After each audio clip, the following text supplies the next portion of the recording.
Kejaksaan Negeri Loksmawe mengajukan kasasi atas vonis bebas 5 terdakwa korupsi upah pungut pajak penerangan jalan atau PPJ ke Mahkamah Agung.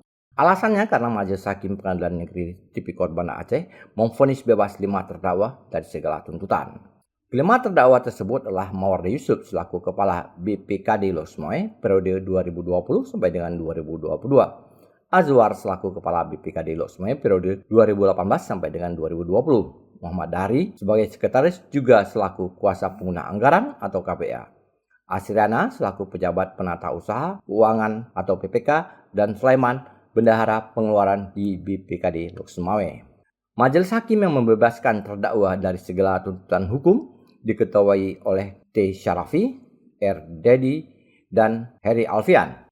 Menurut Kasih Intel Kejaksaan Negeri Loksmawe Terigu Utama, kasasi diajukan lantaran putusan dijatuhkan hakim tidak sesuai dengan tuntutan penuntut umum yang sebelumnya menuntut para terdakwa 7 hingga 8 tahun penjara.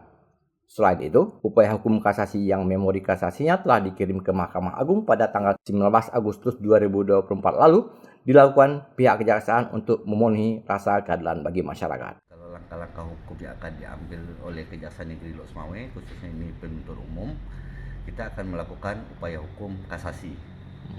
Alasannya kenapa, Bang? Ya, karena berdasarkan putusan pengadilan tersebut tidak sesuai dengan tuntutan jaksa penuntut umum, dan itu juga merusak rasa-rasa sendi-sendi keadilan dari masyarakat itu sendiri.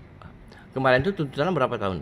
Kalau tuntutan kemarin itu ada 4 orang dituntut 8 tahun dan satu ada 7 tahun.